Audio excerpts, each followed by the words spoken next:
aguardar começar o streaming.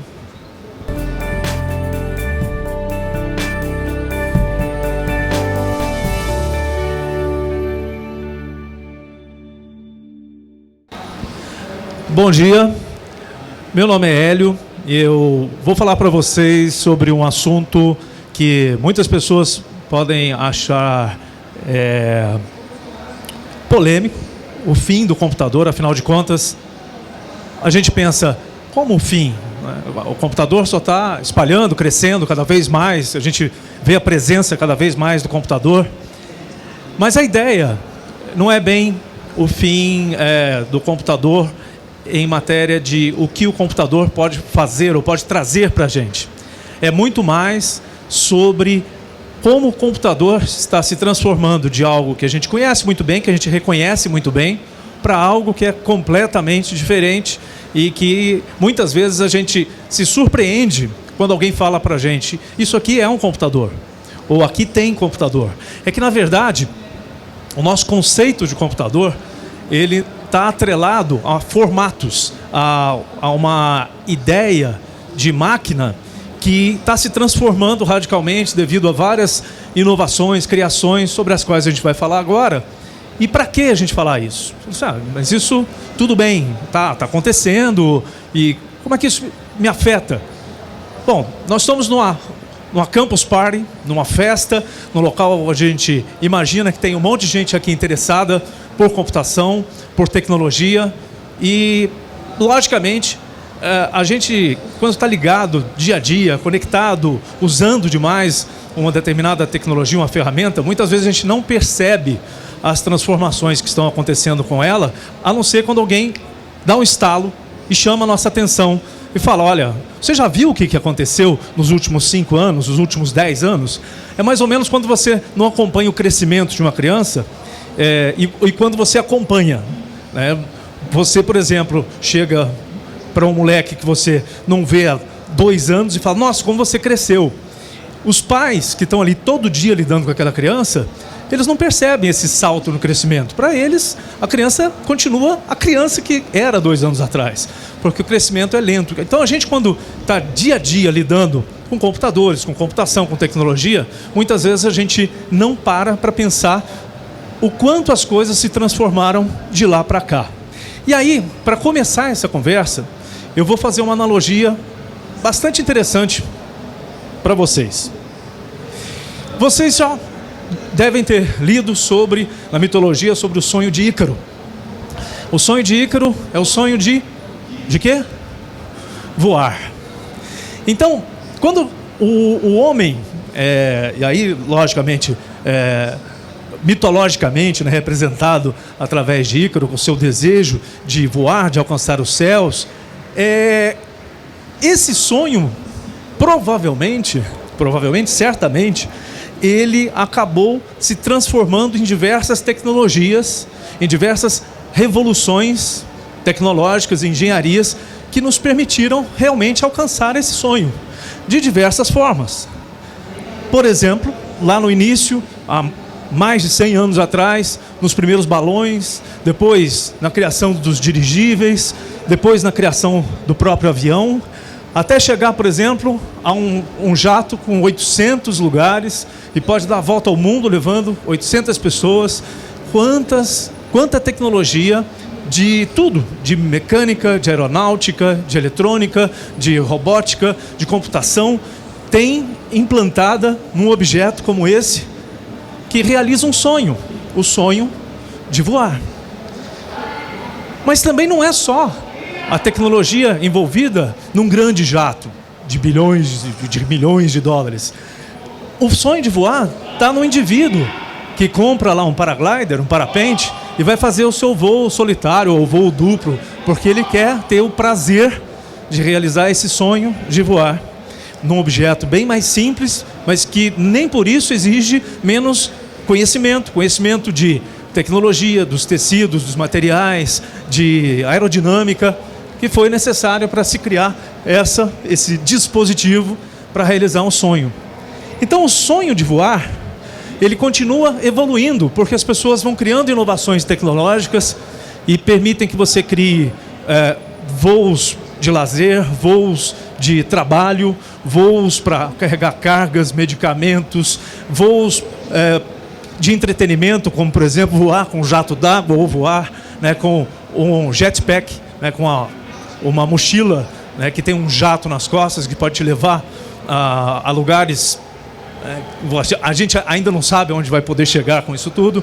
Então, o sonho de voar, ele foi se transformando ao longo do tempo em diversas soluções para isso e para diversos objetivos diferentes. E hoje, logicamente, todo mundo conhece essas opções todas, e o voar se transformou em algo relativamente banal. Mas quando a gente olha um avião, a gente não pensa naquele sonho de voar. Então, qual era o sonho de Ícaro? Era o avião? Ele imaginou um avião quando ele pensou, né, na mitologia, né, o sonho de Ícaro era criar um A380, ser o dono da Airbus? Ou o sonho era simplesmente voar? Bom, analogamente, quando a gente fala de computadores, a gente não está falando de uma máquina que foi criada porque alguém teve um sonho um dia de falar: como eu quero criar um computador. O meu sonho é juntar uma CPU, colocar lá um processador, uma placa-mãe, uma memória, um teclado, um touchscreen. Não. O sonho que levou à criação do computador, primeiramente, foi o sonho de conseguir controlar os números. A gente não começou a usar computadores para as coisas que a gente faz hoje, na maioria das vezes. Nós começamos a usar computadores, ou seja, os nossos ancestrais, as pessoas que começaram a usar os primeiros computadores, começaram porque a gente precisava fazer conta. E isso já é visto, por exemplo, nas pinturas rupestres lá das cavernas, onde você encontra que há milhares de anos o homem começou a fazer conta, colocar pauzinhos na parede para contar quantas galinhas ele tinha, qual a quantidade de comida que ele tinha para passar o inverno, qual a quantidade de animais que ele tinha para poder trocar com outra pessoa que criava aquele outro tipo de animais ou tipo de plantação. Então, esse sonho começou lá atrás, controlar e lidar com números. No começo, lógico, com uma quantidade muito limitada de números e com cálculos relativamente simples. Mas isso foi evoluindo. E essa evolução, ela não aconteceu assim agora, no século XX. Essa evolução, a necessidade de lidar com números, ela veio vindo ao longo do tempo, desde a Idade Média, desde que se começou a se trabalhar, desde a criação, logicamente, muito antes da Idade Média, desde a criação das próprias ciências matemáticas e, mais recentemente, descobertas, e aqui é só para exemplificar essa necessidade de lidar com números, descobertas arqueológicas descobriram que um mito também, de que as pirâmides do Egito tinham sido construídas por escravos. Descobriram diversas informações, anotações, que mostram que eram operários, eram funcionários que criaram as pirâmides do Egito. E não eram poucos, eram 100 mil, em determinado momento, tinha 100 mil pessoas trabalhando na construção das pirâmides. Imagine fazer a folha de pagamento de 100 mil pessoas, com papiro, né, com carvão, né, sem ter um equipamento, uma máquina que calculasse. Quem fazia esses cálculos? Pessoas, cérebros. Pessoas faziam isso.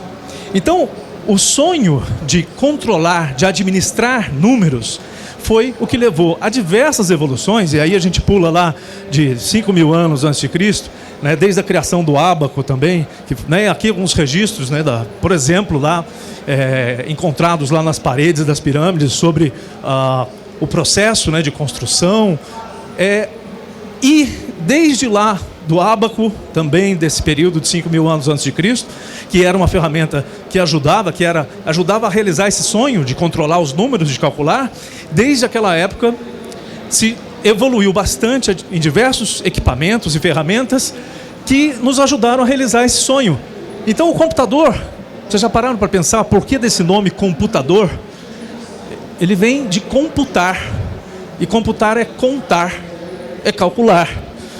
Então, hoje, o nome computador tem muito menos a ver com o que a gente faz no computador. Porque o nosso objetivo, quando compra um computador hoje em dia, não é mais só contar, calcular. É muito mais do que isso. E por quê? Porque o nosso sonho de calcular levou a gente ter uma máquina tão poderosa, e os cálculos são também um meio e não um fim. Hoje, quando nós temos uma máquina com processador ultra rápido, com capacidade imensa de armazenamento, nós não temos mais como a ferramenta, o computador, como um fim.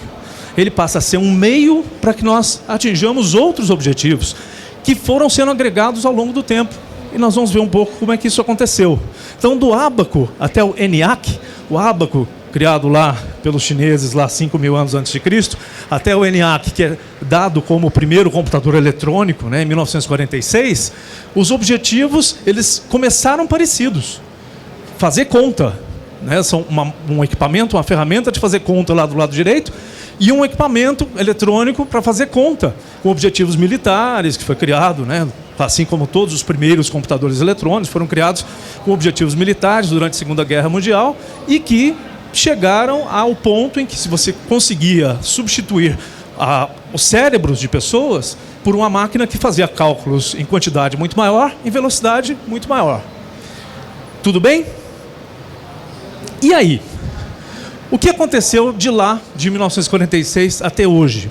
Quais foram as transformações que fizeram com que aquela máquina que foi criada para calcular se transformasse em uma máquina para fazer muito mais coisas do que simplesmente calcular? Primeiro, houve uma enorme revolução. Primeiro, quando a gente fala em evolução, em passos lentos, né, evolução. Quando a gente olha uma fotografia de 1946 e uma fotografia de 2015, a gente considera que é uma revolução. Porque praticamente não dá para você reconhecer um computador que você olha hoje e aquele ENIAC e achar que as duas coisas são a mesma coisa. Porque não são. Nem na aparência, nem no peso, nem no preço, nem na tecnologia, mudou tudo. Então houve uma revolução nos computadores nesses 60 e 70 anos. Isso começou com uma evolução lenta, nos primeiros computadores mainframes, a IBM dominou o mercado, monopolizou o mercado, né, de computadores dos anos 50, dos anos 60, aqui no museu, hoje já peça de museu, mas um computador que foi largamente utilizado pela indústria, pelas grandes corporações, pelos governos, durante décadas, dos anos 50, 60, 70, até os anos 80. E essa evolução, ela foi ajudando todas as áreas que precisavam trabalhar com números naquele momento. Então, principalmente as áreas de engenharia, a área militar, cálculos de balística, todas essas áreas foram beneficiadas com o aumento da velocidade de processamento, o aumento da capacidade de armazenamento dos computadores, a redução do custo, a redução do tamanho e a popularização que foi decorrente disso tudo. Então, as áreas de engenharia, né, se começou a utilizar estações de trabalho que acessavam os computadores para se trabalhar com modelagem, primeiras plantas e projetos, né, feitos por computador. Todas as áreas que lidavam com números, elas foram beneficiadas pelo computador naquele momento. Então, era só mais ou menos uma evolução de algo que já tinha começado lá em 1946 ou antes disso. Se algo trabalha com muitos números e precisa fazer muitas contas, coloca um computador para fazer. Mas não foi só isso. Ao longo do tempo, os computadores começaram a ser experimentados para outras coisas. Aquela capacidade dele de fazer cálculos permitiu, por exemplo, que você utilizasse o computador, né, para o lazer. E aí se começou a utilizar aquilo que o computador fazia em coisas que não eram especificamente chamadas de computador. É o caso, por exemplo, dos videogames, que começaram como algum produto separado, vamos dizer assim, usando a tecnologia da computação, que foi levada para um dispositivo, um console. No começo, né, os arcades, as máquinas, você colocava ficha, né, para poder jogar. Depois, os consoles domésticos. Mas você está usando a mesma tecnologia do computador em algo que agora nós não chamamos mais de computador, chamamos de console de videogame. Ali está um console que ainda funciona, que eu tenho em casa, de vez em quando eu ainda ligo para ouvir o barulhinho dele, que é um telejogo da Philco, que nos Estados Unidos ele foi lançado com o nome de Pong, da Atari, e que é um ícone na história, né, de todos dos videogames. E isso é um computador, só que muitas vezes você, quando olha para o seu PlayStation, seu Xbox, você não pensa nele como um computador, você pensa como um console. Então já é um começo de uma transformação que começa a levar ao fim do computador. O fim do computador como algo que é só aquela cara de computador. Outra área que começou a se aproveitar da imensa capacidade de cálculo dos computadores, o cinema, por exemplo, a computação gráfica, o uso nos efeitos especiais, que começou lá nos anos 70, foi evoluindo com vários filmes espetaculares que muitas vezes ficaram famosos não por causa dos atores ou por causa da história, mas por causa dos efeitos especiais. Então o computador passa a ter uma presença determinante, uma figura importante na atenção das pessoas em relação a um filme. Por exemplo, Toy Story, que é uma ótima história, mas muita gente foi no cinema para ver o primeiro desenho animado de animação por computador, o primeiro longa-metragem. Então, é uma transformação na utilização do computador. Tudo bem, computador feito para fazer conta, e essas contas facilitam que a gente faça efeitos especiais, computação gráfica. Facilita que a gente utilize, por exemplo, com áudio, criação de música, criação de jogos. Aqui, um momento importante, a criação do microcomputador, que começou lá no meio dos anos 70, 1975, com o Altera 8800. Um outro marco importante, a criação do PC pela IBM em 1981. E aqui embaixo, a tela de abertura do Lotus 123. Né? Uma das mais importantes planilhas de cálculo. Né? E aí, mais uma vez, volta-se. Por que as pessoas quiseram comprar um IBM PC lá no começo dos anos 80? Porque ele trouxe para a pequena empresa, trouxe para o indivíduo a capacidade de fazer cálculo na sua própria casa, usando, ou no seu pequeno comércio, na sua pequena empresa. Então, novamente, assim como lá no começo os grandes computadores foram usados para trabalhar com números, quando os microcomputadores chegaram à mão das pessoas nos anos 70, eles foram importantes porque eles permitiram às pessoas a trabalhar com grandes quantidades de números nas pequenas empresas e as pessoas que utilizavam para a sua produtividade pessoal em casa. Mas não foi só isso, porque aí é o que acontece do fenômeno maker, né, que a gente está falando sobre toda essa festa da Campus Party. Quando as pessoas pegam uma ferramenta poderosa na mão, quando elas têm acesso a uma ferramenta, a conhecimento, a tecnologia poderosa, a criatividade delas começa a explodir. E aí começam a surgir coisas que não se imaginava, coisas que não se tinha planejado. Não se imaginava que o computador fosse utilizado para tantas coisas diferentes. Lá nos anos 80, o computador ganhou som, imagem, cores, com os primeiros kits multimídia. Até então, o computador era uma máquina que só tinha capacidade de mostrar letras e números na tela, sem cores, sem animação.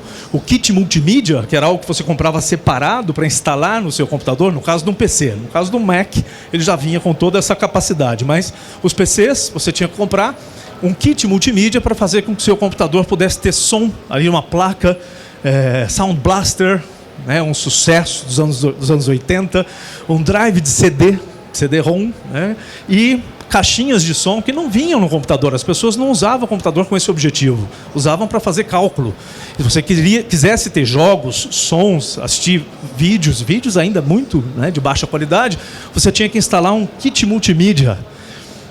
Aí o computador passa a ser, a partir do meio dos anos 80, uma máquina de produção de conteúdo. As pessoas criativas começam a exigir, demandar soluções, por exemplo, como a editoração eletrônica. Já que eu tenho um computador com capacidade gráfica, com telas, qualidade da imagem, eu posso produzir material de boa qualidade na minha casa. Naquela época ninguém falava em web, aliás, a web não existia. Então você produzia graficamente e transformava aquilo em papel. As pessoas começaram a criar comics, começaram a criar cartazes, folhetos, jornaizinhos, magazines, fanzines, né, usando um computador em casa, algo que antes era inimaginável. Você precisava ter grandes recursos, chegar até uma gráfica que conseguisse imprimir algo para você em uma grande tiragem.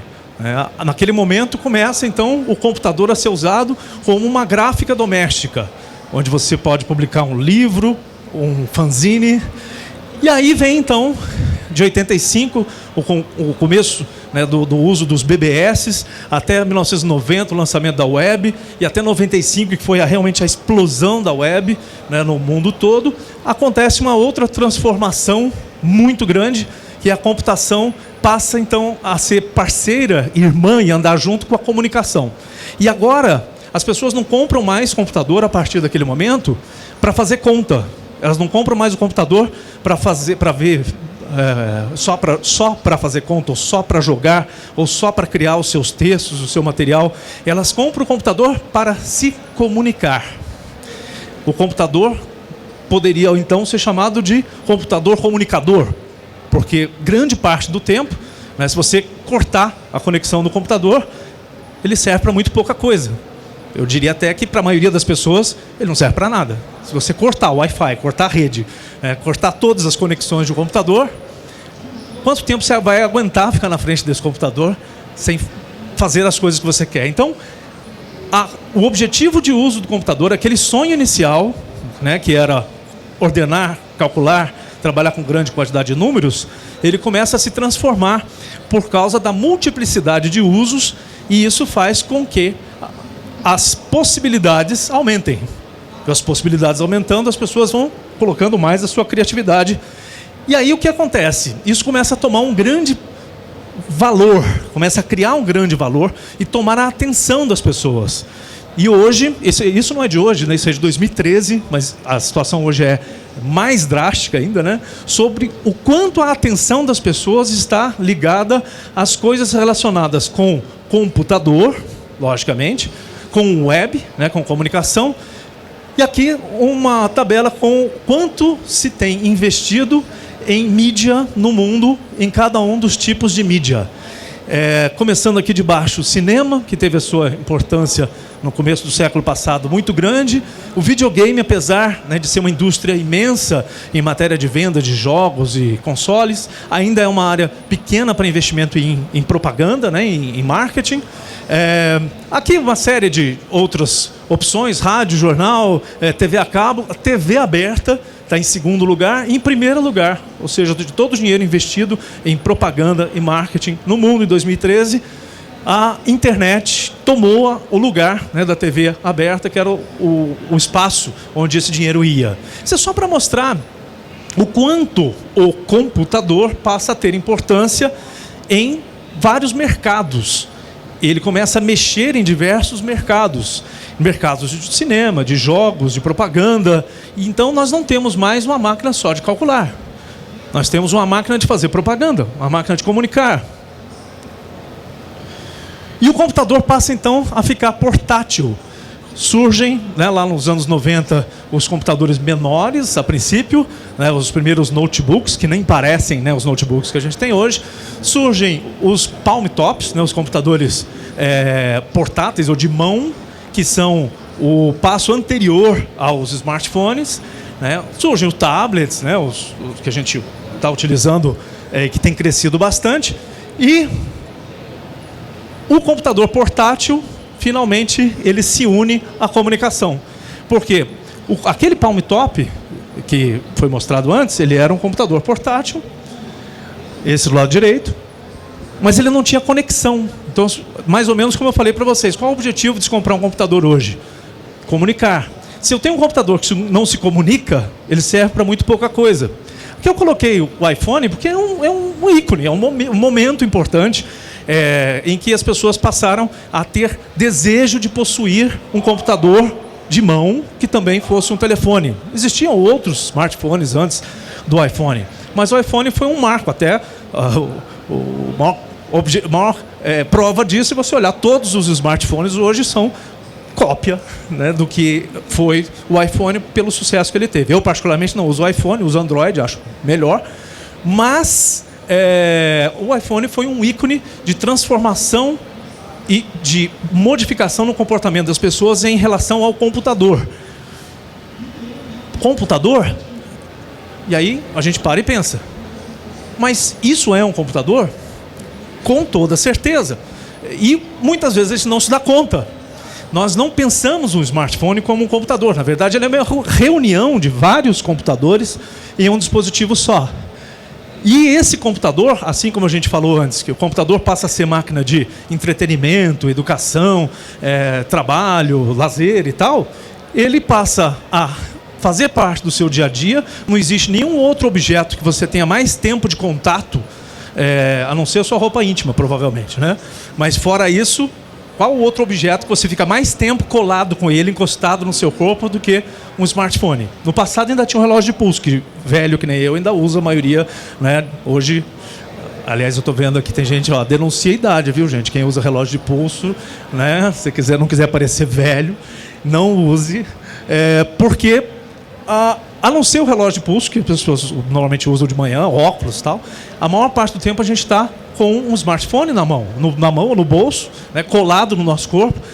E esse objeto é um computador que nos dá acesso a uma série de recursos, logicamente, todos sabem: telefone, televisão, rádio, cinema, jornal, revista, game player, music player, GPS, agenda de telefones, calendário, câmera, lanterna, etc, etc, etc, etc, etc, etc, etc. A gente poderia ficar falando aqui horas sobre os diversos usos dos smartphones ou os diversos usos do computador que você tem no seu bolso hoje. Qual a relação entre eles? Entre aquele computador IBM imenso, isso é um computador só, tá? Do lado esquerdo ali.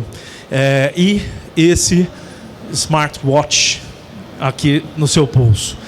Ambos nos trazem os benefícios da computação. Aquele primeiro muito mais limitado do que esse segundo. Pasmem, né?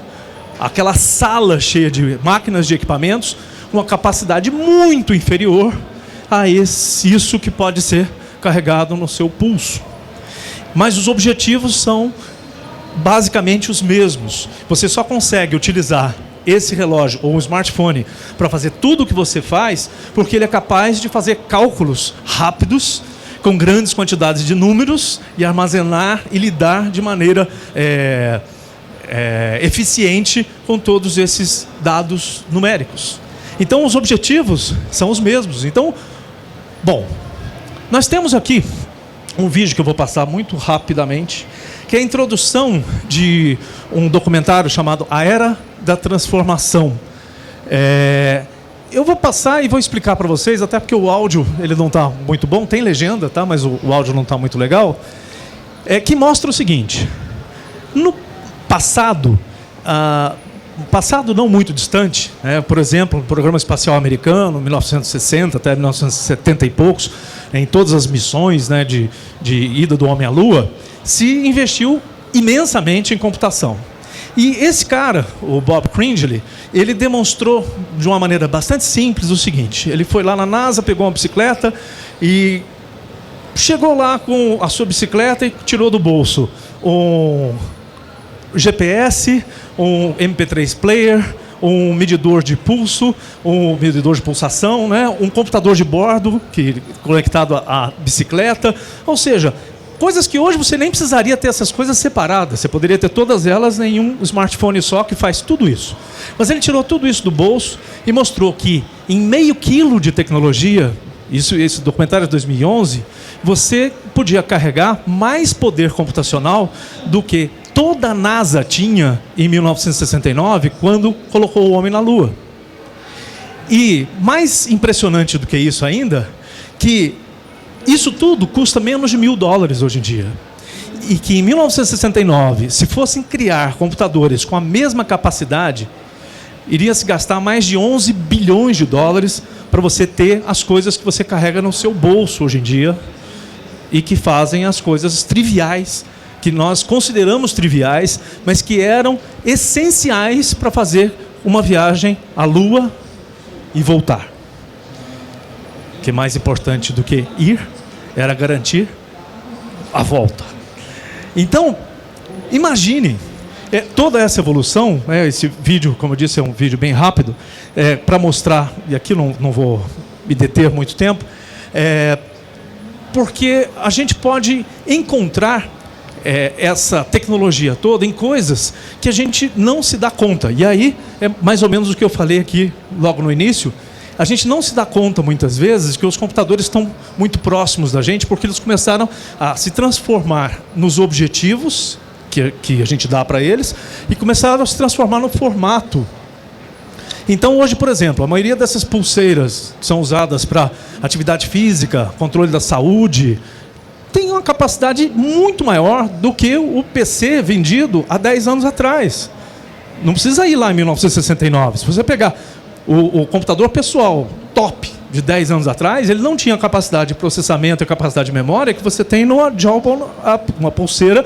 Você carrega no bolso, no pulso, depois conecta no computador, o cabo, hoje tem o Bluetooth, o Wi-Fi, e aí você transfere todos os seus dados, o seu computador, o seu smartphone analisa aqueles dados e te dá dicas, sugestões de atividade física, de alimentação, de saúde, coisas extremamente sofisticadas que no passado eram inimagináveis porque o poder computacional era muito caro. E hoje isso se transformou de maneira absurda. O Google Glass, que não é lá aquele sucesso, né? Se fosse, teria aqui várias pessoas. Tem alguém com Google Glass aqui agora? Não é um sucesso, senão a gente teria um monte de gente usando aqui. O problema é o preço, né? Mas, não sei, pode ser que, né, se transforme em algo, né, fantástico daqui a alguns anos, né? São várias tentativas, né, de diversas formas diferentes. O próprio Apple Watch, né? Será que isso vai dar certo? Porque as pessoas já acostumaram de usar um relógio de pulso. Será que elas vão querer voltar a usar um relógio de pulso? E, além do mais, continuar com o smartphone no bolso? Porque se fosse um substituindo o outro, mas você ter que carregar dois... Bom, quando a gente, então, fala de computadores, nós estamos falando de wearables também, né? Estamos vestindo computadores, não só usando os computadores como objetos em cima da mesa de trabalho ou de casa, mas nós estamos carregando esses computadores no nosso corpo. Nós estamos dirigindo computadores, tem vários computadores em qualquer carro que você dirige hoje. E mais no extremo ainda, nós estamos sendo dirigidos por eles. É o caso do carro autônomo do Google, né? Que você não só usa um carro que tem acessórios de computador, mas é o computador quem guia você e te leva de um local a outro.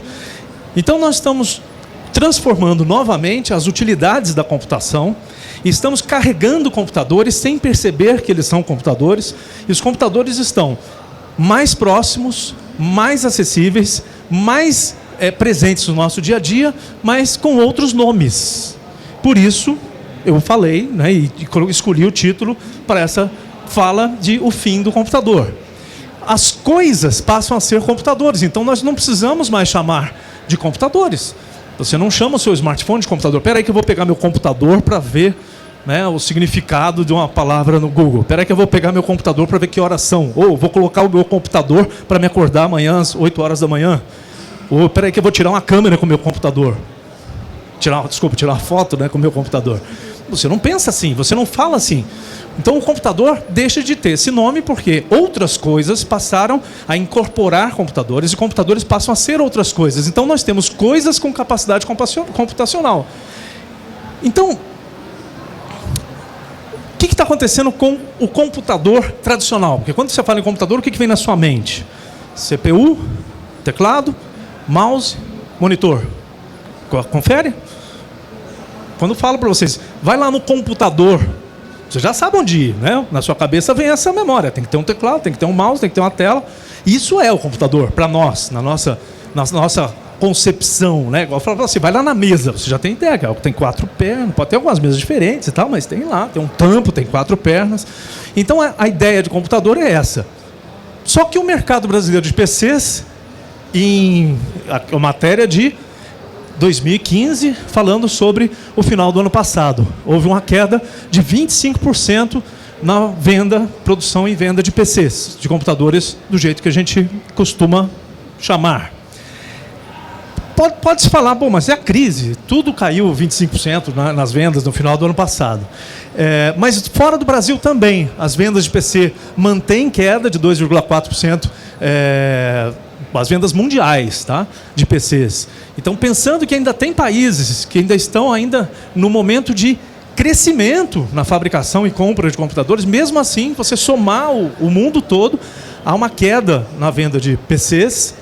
E um dado de 2013 aqui da Forbes, nessa matéria da direita, um estudo do IDC aponta que 87% dos dispositivos conectados em 2017 serão tablets e smartphones. 87%. Esses outros 13% serão computadores. Então, até por causa do nosso principal objetivo hoje, ser muito mais comunicação do que cálculo, o computador do jeito que a gente conhece, ele passa a estar menos presente, menos importante, matéria de indústria, de economia, e outros objetos com poder computacional passam a ter destaque, presença e passam a oferecer mais facilidades para as nossas vidas, mais recursos para as nossas vidas. E aí surge então um conceito de internet das coisas. Se as coisas são computadores e a internet é uma rede de computadores, a internet vira uma rede de coisas. 87% do que está conectado à internet em 2017 não serão computadores, serão coisas, então a internet será das coisas e não uma rede de computadores. E aí surgem oportunidades de criação de soluções, de aplicativos, de hardware, de dispositivos, de interfaces que liguem essas coisas à rede. Que coisas? Todas essas que a gente pode ver aqui, as coisas do dia a dia, as coisas da agricultura, da área de consumo de energia, de segurança, gerência de edifícios, telemedicina, saúde, todas essas coisas têm dispositivos conectados à internet e esse é um dos objetivos da gente utilizar a computação hoje em dia. Colocar computação nas coisas. Bom, as coisas então são computadores e os smartphones tomam, é uma coisa, né? Um smartphone é uma dessas coisas que não era computador, né? O telefone passa a se conectar à internet, o smartphone é um computador conectado à internet e no Brasil, pela primeira vez, em 2011, importante isso, a data da matéria 2011, a venda de smartphones passou pela primeira vez, desculpa, aqui não é no Brasil, no mundo. Em 2011, pela primeira vez, a venda de smartphones passou a venda de PCs. Hoje, o que está acontecendo de 2014 para 2015 é os tablets passarem a venda de PCs também. Então, em primeiro lugar, a venda de smartphones, segundo lugar, a venda de tablets, em terceiro, a venda de PCs. É o que vai acontecer de 2014 para 2015 no mundo, porque no Brasil isso já aconteceu no ano passado. A venda de tablets já foi maior do que a venda de PCs. Então, no Brasil isso aconteceu antes, né, do que no mundo todo. E esses são alguns sintomas, né, dessa mudança. O tablet ultrapassa as vendas de desktop e notebook pela primeira vez em 2014.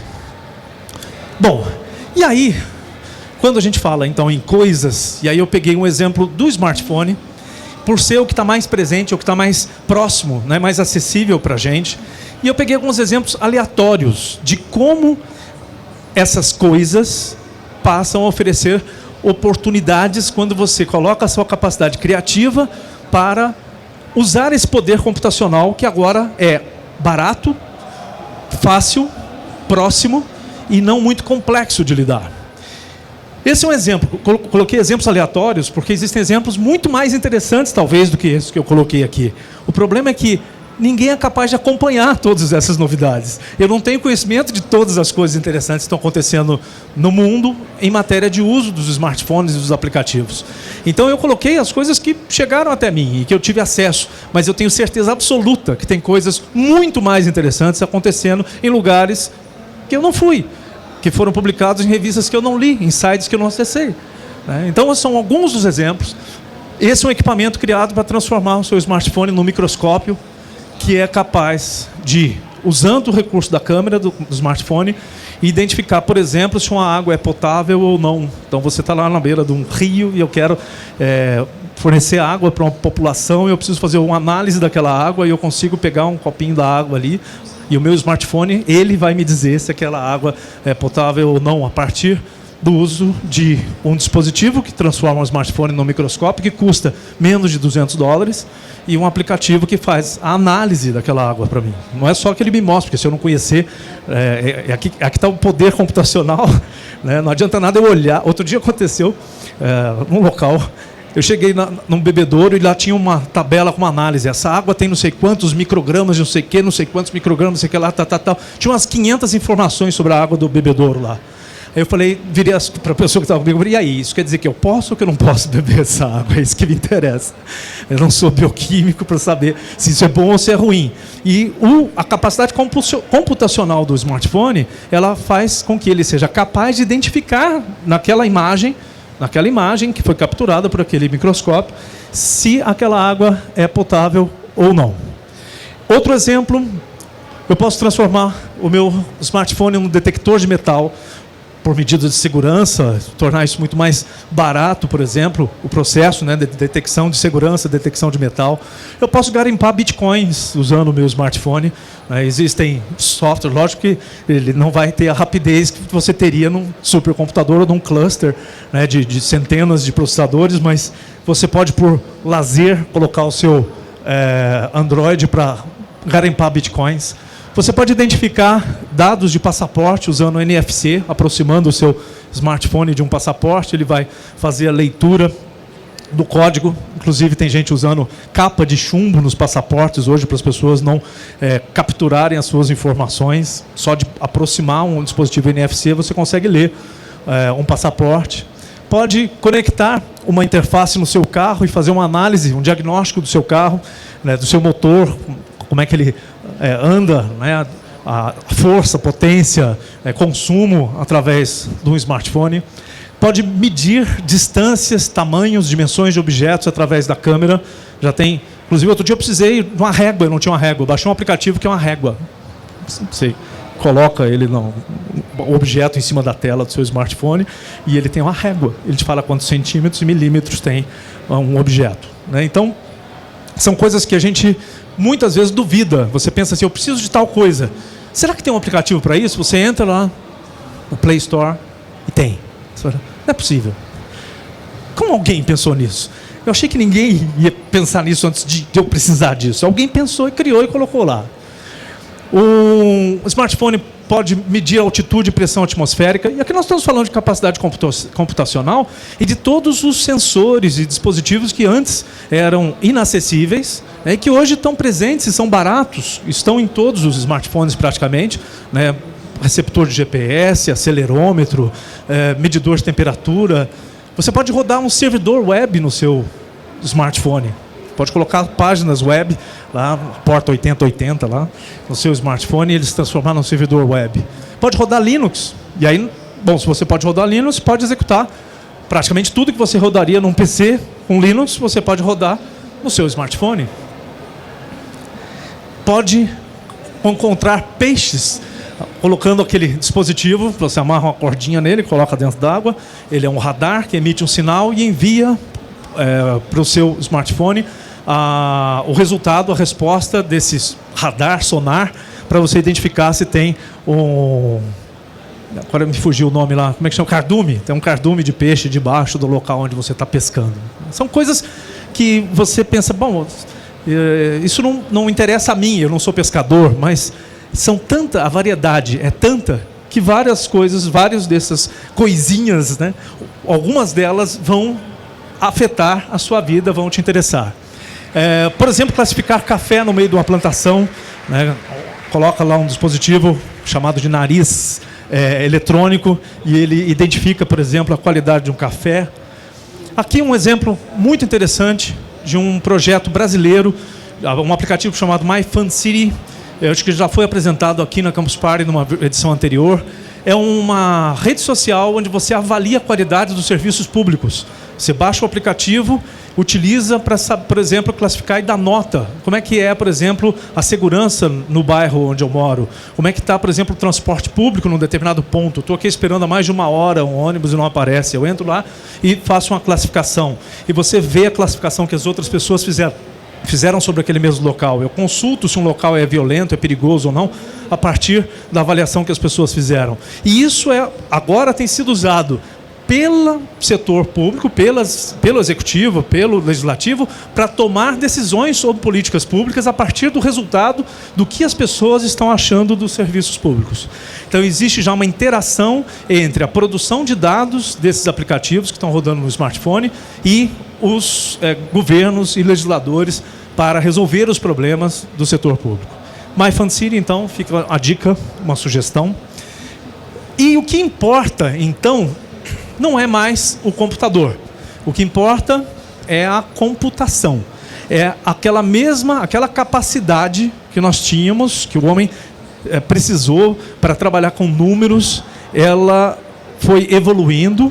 A capacidade dos computadores se transformou em algo fantástico, extraordinário. Nos colocou outras possibilidades, nós aproveitamos essas oportunidades, transformamos o computador em máquinas de entretenimento, lazer, educação, saúde, trabalho, que é o que a gente tem utilizado hoje. Nós mudamos a forma de usar, de ver, de trabalhar, né, com o computador, e o meu objetivo era mostrar isso para vocês, porque a gente, muitas vezes, como eu disse, na história da criança que vai crescendo junto com os pais, a gente está lidando todos os dias com a tecnologia, a gente não percebe essa transformação. Então, o que nos interessa é o resultado da computação e não o computador. Então, pode-se dizer que o computador como máquina, com aquela cara que a gente falava sobre lá, teclado, mouse, monitor, CPU, aquilo é irrelevante. A própria queda nas vendas, isso não importa mais. E, para eu que estou aqui na Campus Party, o que isso me afeta? Muitas pessoas ainda não perceberam o potencial da área de computação e muitas pessoas ainda não se interessaram por essa área. A gente não enxerga um crescimento do interesse dos estudantes, por exemplo, pelas áreas de engenharia de computação, ciência da computação, sistemas de informação, elétrica, eletrônica, robótica. A gente não tem percebido um crescimento do interesse no mesmo ritmo dessas transformações, e a gente vê muito mais usuários interessados em tecnologia do que gente preparada ou se preparando para contribuir. E aqui estão alguns números. Na área de computação, por exemplo, no Brasil, faltam 45 mil profissionais de TI. TI é o termo que envolve tudo, né? Envolve computação, sistemas de informação, mas um déficit imenso, 2014 na Folha de São Paulo. Sobram vagas com salários de até R$10 mil na área de TI, o G1.com, também matéria de 2014. E por quê?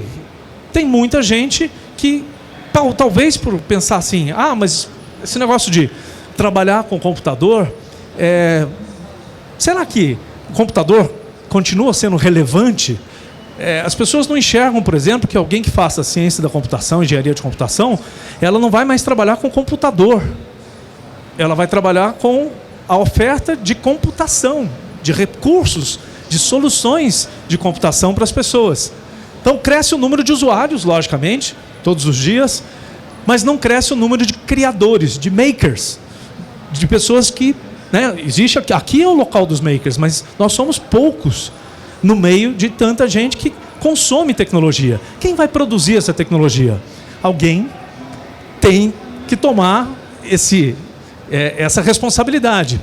Algumas iniciativas estão acontecendo, por exemplo, aqui uma matéria de 2014 do G1, o empresário organizou uma gincana para estimular o interesse dos jovens em tecnologia da informação. Então, está se precisando fazer coisas como essas, como eu estou fazendo aqui, né? Eu estou contribuindo para isso, trazendo para vocês essas informações e despertar o interesse de vocês para que mais gente se transforme em produtor de conteúdo. Nos Estados Unidos, por exemplo, em Harvard, a matéria de ciência da computação, introdução à ciência da computação, é a disciplina mais procurada por todos os alunos de Harvard. Não é pelos alunos da área de eletrônica ou de computação, não. Os alunos de direito, de filosofia, de letras, de contabilidade, eles vão lá fazer, é a matéria mais procurada por todos os alunos da Universidade de Harvard. A matéria que tem a maior concorrência de inscrições é a matéria de introdução à ciência da computação. Por quê? Talvez porque eles já tenham percebido essa transformação. Precisamos compreender o potencial e a tecnologia para poder contribuir, para poder usar de maneira inteligente e contribuir para o crescimento das possibilidades. Qual é a conclusão, então? O fim do computador é uma enorme oportunidade para investir o seu esforço na computação. Vamos pensar em lógica de programação, vamos pensar em criação de gadgets, de trecos, né, de interfaces, vamos pensar em aplicativos, em soluções que cada dia ficam mais fáceis, né, de se criar. Na verdade, não é o fim do computador, mas apenas uma transformação que precisa de gente criativa para fazer acontecer. Gente criativa, temos muitos, é uma qualidade, né, dos brasileiros, segundo os próprios estrangeiros dizem, né, o brasileiro é muito criativo, principalmente os jovens, né, vocês que estão aqui, usem essa força, essa energia criativa para criar mais e não só utilizar tecnologia. Qual é o seu sonho, então? O sonho de Ícaro era voar. O sonho de quem criou os computadores era fazer conta. Qual é o seu sonho? Já que o computador hoje não serve mais só para calcular, para fazer conta, tente encontrar um lugar para realizar o seu sonho usando toda essa capacidade que a gente desenvolveu até agora. Tem uma música que foi feita para essa apresentação, a gente teve um probleminha aqui no áudio, mas foi criada por um aluno meu, Rafael Castro, chamado Fading Light, que era a trilha sonora para o fim do computador. Depois eu posso disponibilizar isso. Eu tenho um blog que está aqui no final, vou colocar o endereço, e vocês podem, coloco lá a música para vocês ouvirem. Eu sou doutor e mestre em engenharia de produção, me formei na graduação em administração, mas também em computação, naquela época chamava tecnologia em processamento de dados. Fui analista, programador durante muito tempo, até hoje, há 31 anos. Comecei programando em BASIC, passando por COBOL, Fortran, C, Assembler e tudo mais. E há 25 anos eu sou professor nas áreas de inovação e tecnologia. Atualmente eu trabalho na Universidade Federal de Alfenas, no sul de Minas, no campus de Varginha, e coordeno um mestrado em administração pública, lá na Unifal-MG. Publiquei alguns livros, são todos no Kindle.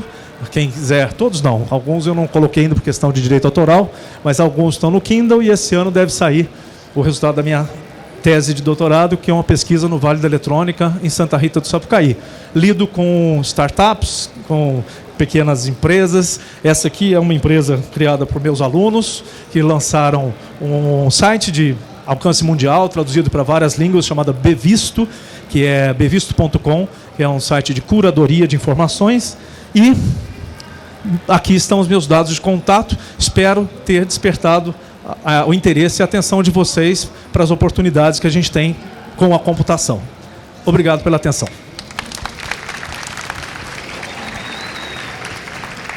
Obrigado, e se tiver alguma pergunta...